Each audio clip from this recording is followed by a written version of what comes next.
ada nggak ya, atau instrumen investasi yang bisa menghasilkan profit 30% dalam waktu hari kerja 2 hari atau hari murni sekitar 4 hari.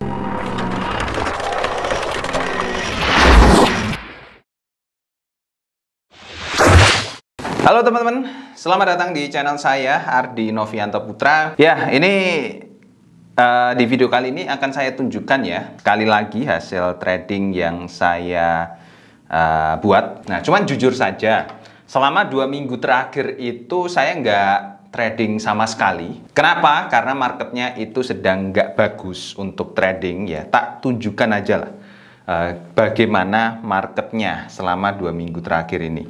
Ya, kita masuk ke chart, kita buka di time frame D1, nggak kelihatan ya, 4 lah ya. Nah, selama 2 minggu terakhir itu ya, sekitar berarti dari akhir-akhir Mei ya, di sekitar 24-22 Mei lah, di area sini, di area sini ya berarti ya. Nah, ini itu saya nggak bisa trading, bentar, nggak sampai sejauh ini juga sih ya, dari sini sampai sini.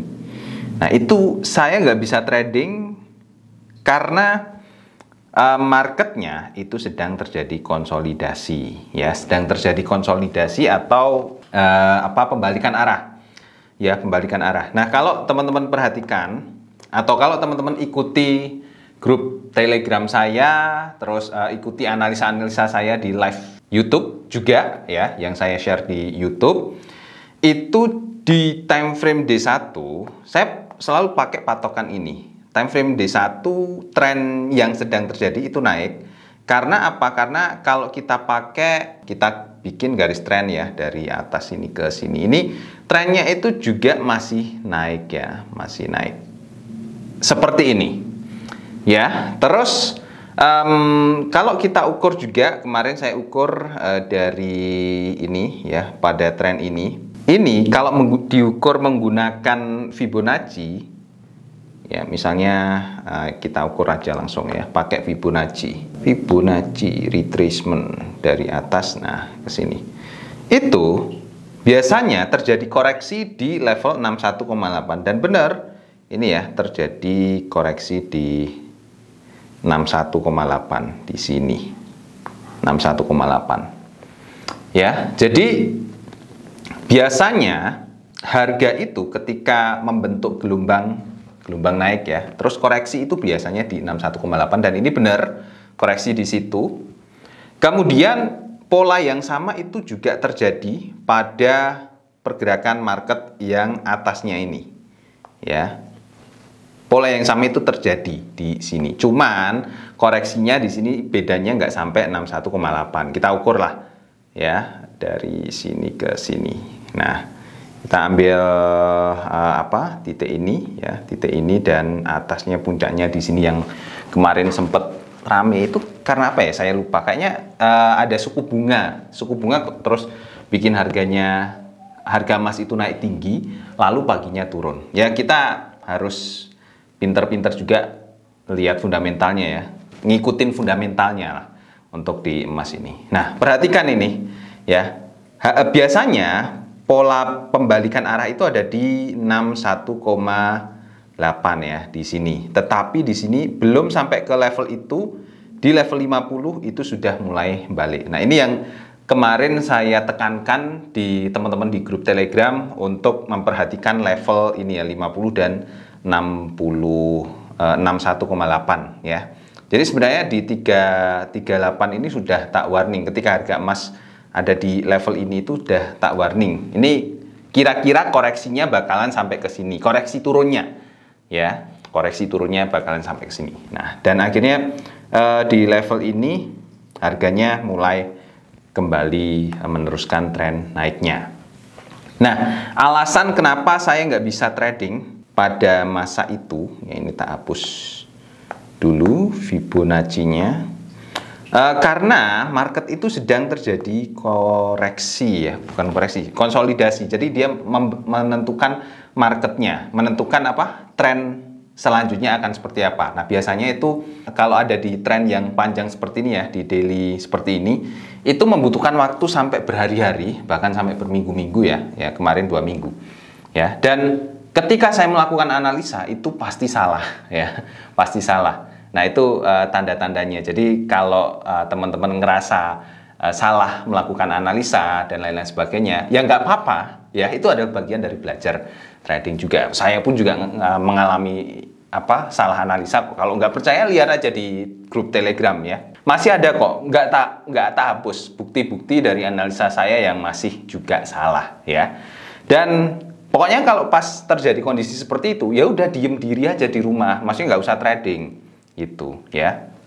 Beres ya. Nah, setelah itu, setelah marketnya itu naik, saya kemudian menemukan trennya kembali dari Mas. Oh, ternyata trennya itu mulai naik ya. Saya menemukan trennya itu di sini. Tetapi karena kemarin itu ada momen NFP, makanya saya open di sini. Saya buka di time frame yang lebih kecil lah ya, untuk memperjelas teman-teman dalam melihat momentumnya. Nah, NFP itu terjadi di sini ya. Karena apa? Karena dari berita NFP itu, kalau saya lihat forecastnya sebenarnya negatif ya untuk USD. Berarti kalau negatif bisa jadi marketnya itu naik ya untuk emas. Marketnya naik. Makanya kemarin saya belum menggambarkan ini marketnya akan naik atau turun, karena biasanya ketika forecastnya itu jauh banget jaraknya dan turunnya juga nggak masuk akal ya, itu biasanya ngeprank dan hasilnya positif lah untuk USD. Bener ya, untung kemarin saya bikin skema bahwa market itu kalau nggak naik ya turun, teman-teman bisa buka sinyal di sell stop di sini ya, terus buy stop di atas ini. Buy stop, akhirnya market langsung turun. Nah, cuman kemarin itu karena saya masih ragu-ragu ya, terbawa suasana dengan market sebelumnya yang ini masih konsolidasi kayak gini ya, akhirnya oke lah saya ambil take profit cuman sekian saja, karena saya ambil take profit itu dari ini patokannya. Nah, saya garis ke situ. Ini saya pakai resisten, support resisten ya, support dalam hal ini karena di bawah harga. Nah, akhirnya benar kena take profit udah ya. Itu cuman open posisi 1 kali doang. Ini transaksinya itu seperti ini teman-teman. Jadi saya open posisi itu, saya pakai 0,2 lot. Modalnya itu 500 ya, modalnya 500 US dollar. Nah, saya selalu untuk trading itu pakai modal yang pokoknya angkanya itu bulat ya. Jadi biar mudah ngitungnya. Kalau ini teman-teman bisa ikuti juga seperti itu. Misalnya 100 dolar, monggo silahkan ya. Terus profitnya yang didapat itu 53 dolar ya. Jadi berapa persen itu? Ya 10% sekali open posisi dalam waktu 1 hari. Ini sebenarnya harus sudah disyukuri ya, harus sudah disyukuri ketika open posisi sekian. Terus saya ambil lagi momentum. Nah, di pagi harinya kan market ternyata turun drastis. Kenapa kok saya nggak open posisi di sini? Ya, kita harus punya inilah bukan rasa sih, tapi kita harus punya batasan untuk berhenti gitu ya. Jadi ibaratnya kalau kita mau kemaruk ya, mau serakah ya jangan serakah banget lah. Itu ya, contohnya kayak kemarin yang dibicarakan sama anggota DPR. Kalau korupsi terlalu banyak ya itu dihukum ya, sebenarnya nggak ada hubungannya juga. Tapi intinya adalah kita harus punya poin untuk berhenti, stop point ya, supaya kita nggak keblasuk ke market terus menerus gitu loh, nggak terforsir sama market terus menerus. Nah, akhirnya di pagi harinya menjelang siang dan seterusnya, saya ada di sini. Kenapa saya lihat di sini adalah area untuk beli, itu karena gini. Karena saya lihat ini di time frame H1 aja udah kelihatan sebenarnya. Kayaknya di sini nggak cukup. Oh, ini cukup sih.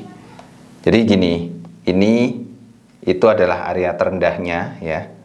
Nah, saya garis di sini pakai rectangle ya, di layar gede di belakang itu masih ada itu garisnya yang bawah itu ya. Saya garis di sini. Nah, ini adalah area pantulannya pada market pada saat itu. Akhirnya saya tunggu-tunggu momennya untuk naik kapan, terus saya pasang di sini ya. Terus kemudian take profitnya saya ambil ya, karena masih trauma. Ini marketnya masih jelas dan masih bisa dianalisa nggak sih gitu ya. Akhirnya saya ambil taking profit itu nggak begitu jauh di sini gitu ya. Jadi ini kalau mau memperjelas tak perlihatkan dia 4-nya. Ini adalah titik terendahnya teman-teman. Ketika trennya sudah turun, ini adalah titik terendahnya ya. Jadi ya pantas banget kalau marketnya itu mantulnya di sini gitu, mantulnya di situ. Jadi teman-teman tinggal ambil peluang aja di situ. Nah, sekarang sebenarnya ini ada momen juga, cuman saya nggak trading karena ya udah segitu udah cukup. Jadi saya mau mencari momen yang lain supaya tradingnya lebih tenang, itu lebih gampang lah ibaratnya gitu. Ya, ini udah 2 open posisi, hasilnya adalah saya profit 99% dengan lot yang sama ya. Ini saya open posisi pakai 0,2 lot dengan modal 500 US dollar ya. Terus profitnya jadi 99, almost 100 ya. Kalau digabung jadi 150 US dollar, berarti profit yang saya dapatkan dari modal 500 US dollar di sini adalah 150 atau sekitar 30%-nya.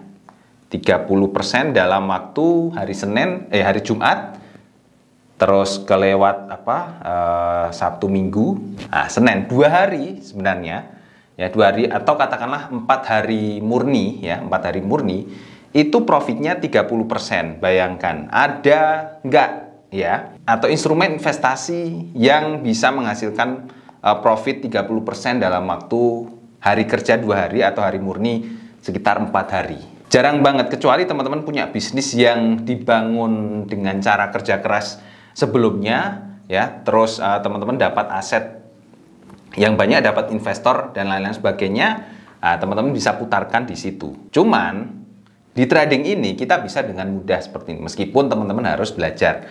Nah, sebenarnya kunci utama supaya teman-teman itu sukses atau bisa profit konsisten di trading itu bukan dari bagusnya analisanya, bukan dari indikator yang dipakai, bukan, tapi dari bagaimana teman-teman itu punya stop point di dalam trading. Teman-teman tahu kapan harus stop, nggak trading, nggak open posisi gitu kan. Kebanyakan orang yang trading itu kan karena nggak tahu stop pointnya, jadi bablas ya, jadi trading terus, nggak ada targetnya sama sekali, nggak punya rencana untuk WD dalam waktu dekat, ya bablas terus ya. Akhirnya ujung-ujungnya tetap MC. Mau dikompon, mau alasan dikompon pun, kalau misalnya teman-teman bukan masih jam terbangnya masih kecil ya, masih sedikit di trading ini, ya bakalan MC. Itu makanya buat teman-teman apalagi pemula, lebih baik pasang target dan juga harus belajar bagaimana cara supaya bisa stop trading. Ada poin stopnya untuk nggak trading, untuk istirahat dan lain-lain sebagainya. Kalau teman-teman masih kesulitan, teman-teman bisa gabung aja di Telegram saya, karena saya setiap hari itu sharing, ini loh news yang hari ini lagi rame, ini ya berarti teman-teman bisa trading. Kalau pas saya nggak sharing, ya saya berarti nggak trading gitu ya. Gitu. Nah, mungkin kira-kira seperti itu teman-teman dari video saya kali ini. Ini kayaknya sudah cukup panjang. Harapannya teman-teman bisa menemukan stop pointnya dari trading ini. Oke, teman-teman, sampai ketemu di video-video selanjutnya. Bye-bye.